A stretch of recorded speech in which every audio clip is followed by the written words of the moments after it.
Ano ba talaga ang ginagawang matandang iyan sa isang maliit at tuyot na nayon sa Hilagang Afrika, kung saan ang araw ay walang awang nagpapasiklap and init, isang himala ang hindi inaasahang isinilang. Nagsimula ang lahat sa pagdating ni Mang Lando, isang 70 taong gulang na Pilipino, at ang kanyang pakikita kay Jamir, isang 18 taong gulang na binatilyo. Mula sa araw na iyon, ang kapalaran ng buong nayon ay tuluyan ng nagbago. Araw-araw, ang mga taga-nayon ay nabubuhay sa ilalim ng kalupitan ng init na umaabot sa 40°C. Bawat umaga, kailangan nilang lakarin ang 5 kilometrong layo patungo sa pinakamalapit na bukal para lamang makapagsalok ng tubig. Ang dala lamang ng matandang Pilipino ay isang pirasong tubo na bakal at mga kagamitang luma na at hindi pamilyar sa kanila. Puno ngang pagtataka ang mga taga-nayon sa kakaibang kilos ng dayuhan, ngunit hindi magtatagal. Masasaksihan nila ang isang milagrong hindi nila sukat akalain. Ang ginawa ni Mang Lando ay itatampok sa mga balita sa buong mundo at magbibigay daan sa pahanga sa sinaunang kaalaman ng Pilipinas. Paano nga ba binagong isang matanda ang kapalaran ng isang buong nayon? At bakit ang isang Pilipino ay nagawang antigin ang pusong nga taga-Afrika sa paraang walang sinuman ang nakagawa? Sa likod ng kwentong ito ay ang diwangang pagiging matiyaga at mapamaraan ng Pilipino at ang buklod na nabuo sa pagitan ng mataong magkaiba ang lahi. Halina't tuklasin natin ang kabuuan ng kanyang kwento. Ang simula ng kakaibang pagkilos. Mula sa araw na iyon, nagsimula ang hindi may paliwanag na gawain ni Mang Lando. Dumating siya ng walang maleta, dala lamang ang ilang pirasong kahoy, isang mahabang tubo na bakal, at isang kahon nga lumang kagamitan. Sunog sa araw ang kanyang balat, at sa ilalim ng kanyang lumang sombrero, ang kanyang nga mata ay matalas ngunit may taglay na kakaibang kapayapaan. Sa mga unang araw niya sa nayon, wala siyang ibang ginawa kundi maglakat-lakat. Idinidikit niya ang kanyang tainga sa lupa, tila nakikinig sa tibok nito. Gamit ang isang mahabang patpat, marahan niyang tinutusok ang lupa at pinakikinggan ang tunog na bumabalik. May mga pagkataong gumagamit siyang maliit na pala para kumuhang lupa, inaamoy ito at dinadama sa kanyang ngapalat. Pinapanot siyang mataga-nayon mula sa malayo, punong pagtataka. Ano ba ang ginagawa niya? Bulong ang isa, pinapalo lang naman niya ang lupa. Ang mga bata, sa kanilang kawalang muwang, ay ginagaya ang kanyang mga kilos habang tumatawa. Tingnan ninyo, tinutusok na naman niya ang lupa gamit ang patpat. Hindi pinapansin ni Mang Lando ang magulungan. Patuloy siya sa kanyang paglalakat, paghinto, at pagmamasid sa lupa. Hindi siya nakikipag-usap kaninuman. Tila ba mayroon siyang kausap na hindi nakikita ang kalikasan mismo. Isang umaga, bigla siyang huminto. Walang anumang senyales. Yumuko siya at nagbaon ng isang maliit na tulos sa lupa. Tinitigan niya ito ng matagal bago dahan-dahang tumayo at umalis ng walang imik. Ang madala niyang kahoy at tubo ay hindi pa rin niya ginagalaw. Ngunit sa kanyang kilos, may nababakas na katiyakan, isang desisyon na kanyang nabuo, ang mga mata ni Jamir. Nang makita ito, nagsimulang maglapitan ang mga bata sa nayon, nagtataka kung ano ang ibig sabihin ng tulos na iyon. Lahat sila ay nagtatanong sa kanilang isipan, ngunit walang nangahas magsalita. Ngunit sa lahat ng mga matang nakamasit, ang kay Jamir ang may pinakamatinding kuryosidad. Nakatayo siya sa ilalim ng lilim ang isang puno, hindi gumagalaw, at taimtim na pinakmamasdan si Mang Lando. Ano ba talaga ang layunin ng matandang iyon? Hindi naman ito para sa kahit sino, at hindi rin mukhang naglalaro lang siya. Ano ang pinaniniwalaan niya? Si Jamir ay 18 taong gulang. Walang pagkakataon o pera para lisanin ang nayon. Huminto siya sa pag-aaral at ngayon ay tumutulong na lamang sa pag-aalaga ng mga hayop at sa bukit. Ang buhay niya ay paulit-ulit, magigip ng tubig, magkumpuni ng pader, maghintay sa paglipas ng araw. Walang matatawag na trabaho, at wala siyang nga kaibigang mapag-usapan ng pangarap. Ang nayon na ito ay isang lugar kung saan ang oras ay hindi dumadaloy, kundi naipon lamang. Ngunit mula nang dumating si Mang Lando, nagkaroon ng bagong gawain si Jamir. Tuwing umaga, tatayo siya sa ilalim ng lilim at tititigan ang lugar kung saan nakabaon ang tulos. Si Mang Lando ay walang hinihingi, walang sinasabi. Tumayo lang siya o umupo malapit sa tulos. Minsan, hinahawakan niya ang lupa o pinakikinggan ang ihip ng hangin. Para kay Jamir, Ang kanyang makilos ay isang malaking hiwaga, isang taong hindi maintindihan ang wika, hindi nakpapaliwanag, ngunit mag-isang hinaharap ang isang bagay na hindi niya mawari. Ang hiwagang iyon ay tahimik na nanatili sa isipan ni Jamir, ang pagsisimula ng pahuhukay. Kinabukasan, bago pa man sumikat ang araw, naroon na si Mang Lando sa lugar kung saan nakatayo ang tulos. Ito ang lugar kung saan may naramdaman siyang kakaiba, at sa wakas, nagsimula na siyang kumilos. Itinayo niya ang isang balangkas na gawa sa kahoy, isinabit ang tubo, at ikinabit ang lubid sa isang pulay na dekamay. Ang bawat galaw niya ay tumpak at sanay, na parabang ginawa na niya ito ng libu-libong beses. Walang paliwanag, walang utos, ngunit ang lahat ng kagamitan ay napunta sa tamang lugar. Isang malakas na tunog ang bumasak sa katahimikan ng umaga nang ibaksak niya ang tubong bakal sa lupa. Hindi ito makina, ito ay simulang pahuhukayng balon gamit lamang ang lakas ng kamay. Muli, pinapanood siya ni Jamir mula sa lilim ng puno. Tahimik at hindi gumagalaw. Maya-maya, nag-angat ng tingin si Mang Lando. Pinunasan niya ang pawis sa kanyang noo at tumingin sa direksyon ni Jamir. Itinaas niya ang isang daliri at dahan-dahang itinuro ang lupa. Napigil ni Jamir ang kanyang hininga. Sumunod, itinaas ni Mang Lando ang kanyang palat, nakabukas patungo sa langit. Pagkatapos ay muli niyang itinuro ang lupa at buong diin na isinara ang kanyang kamao. Water, ground, dig. Kakaunti ang mga salita, ngunit ang kanyang makilos ay puno ng kahulugan. Paulit-ulit na pinanot ni Jamir ang magalaw na iyon. Sa makamay ng matanda, nakita niya ang isang pananabik na may hahalin tulad sa isang panalangin. Nahahanap bang tubig ang matandang ito sa ganitong lugar? Nag-alinlangan si Jamir, ngunit hindi umalis ang kanyang napaa sa kinatatayuan. Ang walang tigil na pagtatrabaho, lumipas ang tanghali, ngunit si Mang Lando ay patuloy sa kanyang ginagawa. Ibinabaksak ang tubo, inaalis ang lupa, at muling ibinabaksak. Mag-isa niyang inuulit ang proseso. Walang nag-utos, walang nanonot ng malapitan, ngunit malinaw na mayroon siyang sinusundang plano sa kanyang isipan. Pagsapit ng hapon, muling inalala ni Jamir ang mga salitang iyon. Water, ground, dig, tatlong salita lamang. Ngunit tumatak ito sa kanyang isipan. Hindi ito utos o pakiusap. Ito ay simpleng pahayag ng isang bagay na kanyang pinaniniwalaan.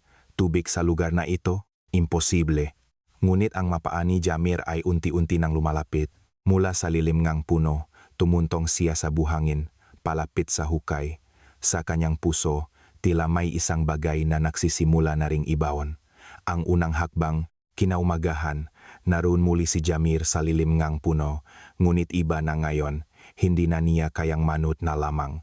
Dahan-dahan siyang naglakat at huminto malapit sa hukay. Hindi nag-angat ng tingin si Mang Lando, ngunit saglit na huminto ang kanyang makamay. Sumulyap siya kay Jamir, walang salita. Itinuro lamang niya ang tubo sa kanyang kamay. Nagatubili si Jamir, hindi sigurado sa ibig sabihin nito.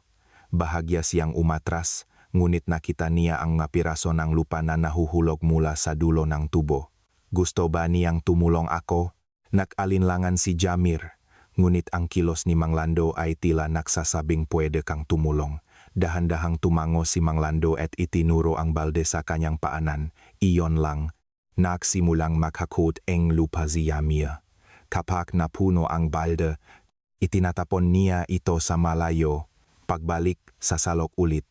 Paulit-ulit, hindi nagtagal, pinagpawisan na rin siya. Wala naman akong mapapala rito, bulong niya sa sarili. Baka pagtawanan pa ako nga kaibigan ko. Pero kung wala akong gagawin, walang magbabago, walang-wala ang nayon na ito, walang trabaho, walang tindahan, walang pag-asa, tanging langit, alikabok, at katahimikan. Ngunit iba ang matandang ito, walang makina, gamit lamang ang tubo, tahimik siyang nahuhukay. Tila mahirap ang kanyang ginagawa, ngunit walang pag-aalinlangan sa kanyang makilos. Iyon ang tindig ng isang taong may matibay na pinaniniwalaan.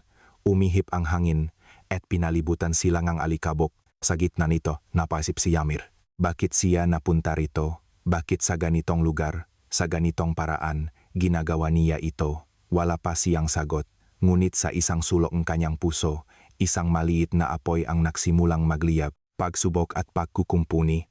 ngunit hindi naging madali ang kanilang gawain. Makalipas ang ilang araw, isang mapurol na tunok ang umaling-awngaw mula sa ilalim ng lupa. Nang hilahin nila ang lubid, nakita nilang nabungi ang dulong bakal na ginagamit sa pahukay. Tila tumama ito sa isang malaking bato. Walang imik na kinuha ni Mang Lando ang sirang piyesa at binuklat ang kanyang kwaderno. Gamit ang lapis, maingat niyang iginuhit ang hugis at sukat ng nasirang bahagi. Simple ang guhit, walang palamuti, ngunit malinaw at eksakto. Inabot niya ang papel kay Jamir. Ganitong ganito, ganito ang anggulo. Pwede mo bang ipagawa sa panday sa bayan? Nagulat si Jamir ngunit agad na tumango at itinago ang papel sa kanyang dibdib. Mahigit isang oras niyang nilakat ang maalikabok na daan patungo sa bayan. Sa maliit na pagawaan ng bakal, kinakabahang iniabot ni Jamir ang plano at sinubukang ipaliwanag. Ngunit ang unang piyesang nagawa ay bahagyang iba ang anggulo. Nang ikabit nila, hindi ito lapat. Bumalik si Jamir sa panday at nakiusap na ayusin ito. Muntik na siyang hindi pansinin, ngunit umiling si Jamir at nagpumilit. Sa ikalawang pagsubok, maingat nilang inayos ang anggulo hanggang sa maging kamukha na itong iginuhit ni Mang Lando. Paggabi na nang makabalik si Jamir. Tahimik na kinuha ni Mang Lando ang piyesa. Sinuri niya ito, tiningnan ang anggulo, at bahagyang tumango. Sa simpleng kilos na iyon nakaramdam si Jamir ng kakaibang init sa kanyang dibdib. Ito ang unang pagkakataon na may ginawa siya para sa ibang tao, ngunit hindi pa tapos ang trabaho. Ikinabit nila ang bagong piyesa at muling nagsimulang mahukay. Habang papalubo ang araw, naramdaman ni Jamir na iba na ang bigat ng lubid na hawak niya. Paano kung walang tubig na lumabas? Hindi pa rin sumagot si Mang Lando sa tanong na iyon. Tahimik lamang niyang nilinis ang tubo. Ang kanyang likod ay tila malaki, ngunit sa ibang anggulo, mukha rin siyang maliit at nag-isa. Dumating ang gabi. Nag-isip si Jamir. Bakit hindi siya sumusuko? Kahit ilang beses masira, kahit ilang beses mabigo, nahuhukay pa rin siya. Ito ba ang tinatawag na kaalaman? O ito ba ang lakas ng pananampalataya? Hindi pa niya alam ang sagot. Ang pag-abot sa bukal ng tubig. Kinaumagahan, naroon na ulit si Mang Lando. Sinusuri ang bagong piyesa. Walang bakas ng pag-alinlangan sa kanyang makamay. Tahimik na tumayo si Jamir sa kanyang tabi. Hinihila ang lubid, dahan-dahang itinaas baba ang tubo. Habang nagtatrabaho, naalala ni Jamir ang sinabi niya kahapon. Sana inilipat na lang natin ng 1 metro. Nasabi niya iyon dala ng pakadismaya. Ilang araw na silang nahuhukay ng walang resulta. Ngunit si Mang Lando ay hindi nagalit, hindi nagreklamo. Ang kanyang katahimikan ay lalong nagpabigat sa kalooban ni Jamir. Makalipas ang ilang oras, isang mahinang tunok ang narinig nila mula sa ilalim tila bakal na kumaskas sa bato. Huminto si Jamir at napigil ang hininga. Huminto rin si Mang Lando, nakikinig sa panginginig na dumadaloy mula sa tubo. Muling umalingaw ang tunok. Ito ang tunok na naliliha lamang kapag ang dulongang bakal ay may natatamaan. Hindi man nila nakikita, alam nilang mayroon doon. Nang hilahin nila ang tubo, may tumulong putik na mamula-mula, malakit at basa iba sa tuyong lupa na nakukuha nila dati. Dinama ito ni Mang Lando sa kanyang madaliri. Malamig at basa, muli nilang ibinaba ang tubo. Sa bawat pagbagsak, mas mabilis itong lumulubog at mas mapurol ang tunog. At pagkatapos ngang ilang ulit, ang tubo ay bumaon at hindi na gumalaw. Bumigat ang pulay at nag-iba ang pakiramdam sa kanilang makamay. Tama na, mahinang sabi ni Mang Lando. Sa sandaling iyon, isang tunok na plok ang umalingaw-ngaw mula sa ilalim.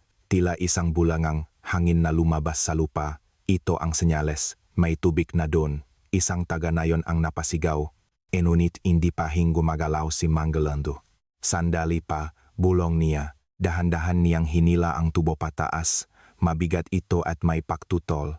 At mula sa dulo nito, pumatak ang tubig. Malabo ito at may halong putik. Ngunit walang duda ito ay tubig. Isang biyaya mula sa lupa. Huminga ng malalim si Mang Lando. Dahan-dahan niyang inalis ang kanyang sombrero, tumingala sa langit, at niyakap ito sa kanyang dibdib. Hindi makakalimutan ni Jamir ang takpong iyon. Isang kilos ang pasasalamat at panalangin. Walang nagsalita. Maging ang mga bata at matatanda ay natahimik. Tanging ang patak ng tubig ang maririnig. Hindi pa tapos, bulong ni Mang Lando. Dito pa lang tayo magsisimula. Hindi pa lubos na naintindihan ni Jamir ang ibig sabihin noon, ngunit isang kakaibang init ang bumalot sa kanyang puso. Ang nasa harap nila ay isang simpleng hukay, ngunit sa lalim nito ay nakaukit ang pagod at tiyagang tao. At sa ilalim, may isang bagay na nagsisimula ng bumukal, paglilinis at pagtatapos. Lampas tanghali na ng tuluyang bumulwak ang tubig mula sa balon. Ngunit hindi pa doon natatapos ang lahat. Ang tubig ay kulay abo at punong buhangin. Kailangan itong linisin sa pamamagitan ng paulit-ulit na paksalok hanggang sa luminaw. Hindi pa ito mainom, sabi ni Mang Lando. Kailangan nating salukin ng paulit-ulit. Tumango si Jamir at muling hinawakan ang lubid. Ang simpleng gawain ng paksalok at pagtapon ay tumagal ng ilang oras. Hindi nagtagal, ang mga kabataang dati ay nanonot lang ay nagsimula na ring tumulong. Napasa-pasa sila ng balde at sabay-sabay na humila sa lubid. Pagsapit ngang hapon, nang halos wala ng labo ang tubig, sinimulan na ni Mang Lando ang huling bahagi. Maingat niyang ipinasok ang isang malapat na tubo sa loob ng balon upang patibayin ang mga gilid nito, at sa ibabaw nito ikinabit niya ang isang simpleng hand pump. Nang pindutin niya ito, isang tunog ang narinig at kasunod nito ay ang pagagos energy tubig. Sa tabi ngang balon, inilagay ni Mang Lando ang isang pansamantalang water filter na gawa sa graba, uling at tela. Ang unang tubig na nasalok ay idinaan dito. Unti-unting luminaw ang tubig na lumalabas. Wow! Sigaw ng isang binatilyo, hindi pa, sabi ni Mang Lando. Marumi pa. Nagpatuloy sila sa pagsalok. Gabi na at kumikislap na ang mabituin sa langit nang mapansin ni Jamir na ang tubig na pumapatak sa kanyang kamay ay malamig at malinaw na. Napatingin siya sa lalagyan ng filter. Sa loob nito, ang tubig ay kasing linaw ngang salamin, sinasalamin ang kalangitan. Lahat ay napahinto. Lumapit si Mang Lando at sumalok ng kaunting tubig. Tiningnan niya ito sa liwanag ng buwan, inamoy at tinikman. Pwede na to. Sa mga salitang iyon, tila may natunaw sa puso ni Jamir. Isang tao ang pumalakpak. Sinundan ito ng iba pa, hanggang sa ang buong nayon ay napuno ngang sigawan at palakpakan. Naroon na ang tubig. Ang tubig ang buhay na hinukay ngang kanilang sariling mga kamay. Kagalakan at pagdiriwang. Sa wakas, naging malinaw na ang tubig kahit hindi na idaan sa filter. Pinatibay ni Mang Lando ang pundasyon ng bomba kasama ang makabataan. Nang muli niyang pindutin ang hawakan, isang malakas na agos ng malinaw na tubig ang bumuhos. Isang malakas na sigawan ng kagalakan ang umalingaw-ngaw. Ang dating ilang tumutulong ay naging mahigit 10 na. Lahat sila ay nakangiti, nagtutulakan para makapagbomba. Ang magabata ay naglalaro sa tubig, ang mga matatanda ay tahimik na umiinom, tumatango sa pasasalamat. Ang mga kamay ni Jamir ay namumula na sa pagkakahawak sa lubid, ngunit hindi niya alintana ang sakit. Nagawa natin, sabi niya. Isang binatilyo sa tabi niya ang ngumiti. Oh, ito ang ating tubig.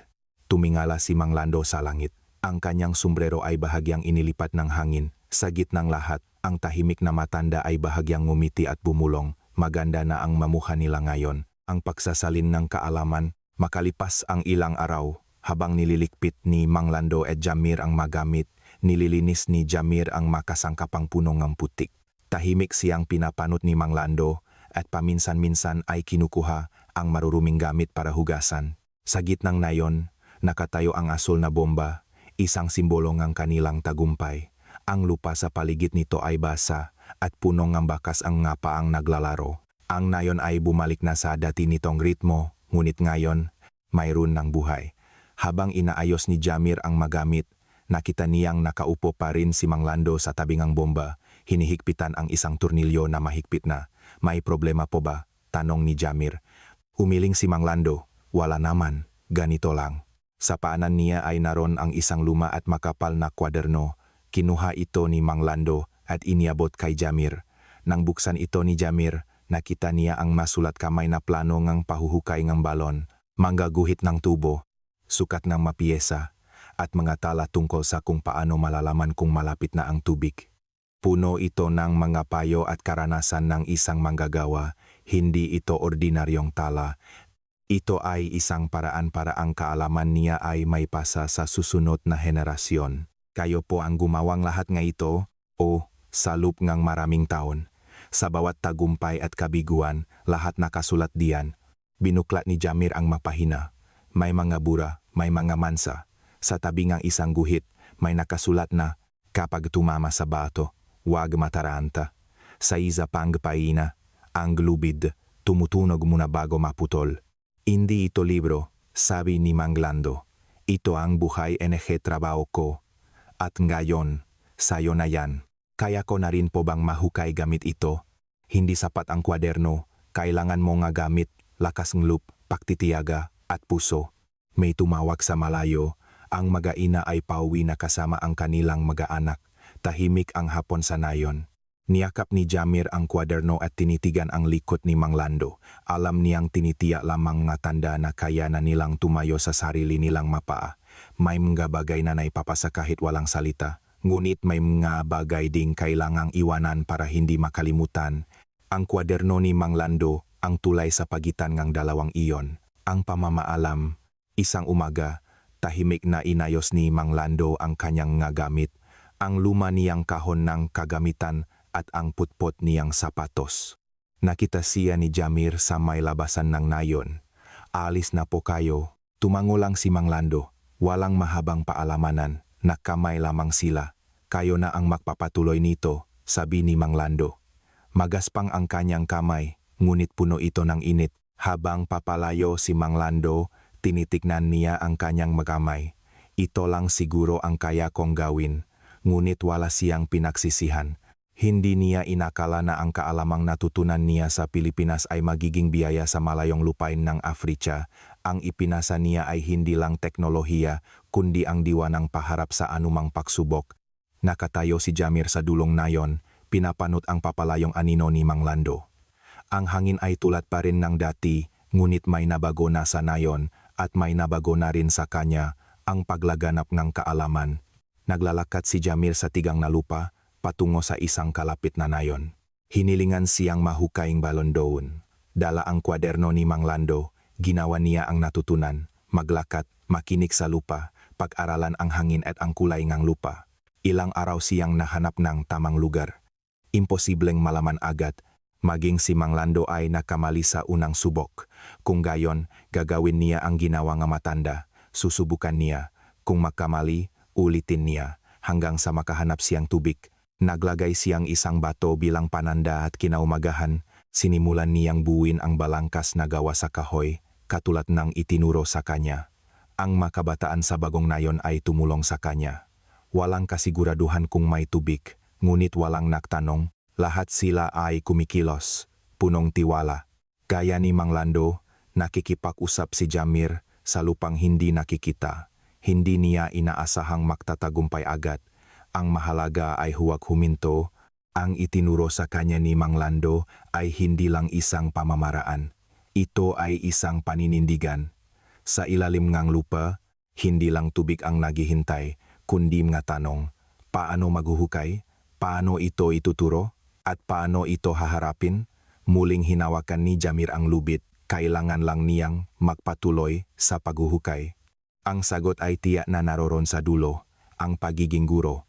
Isang hapon, habang itinuturo ni Jamir sa mga kabataan kung paano higpitan ang bomba, isang binatilyo ang nagsabi, "Ang galing mo, Jamir, para ka ng isang guro."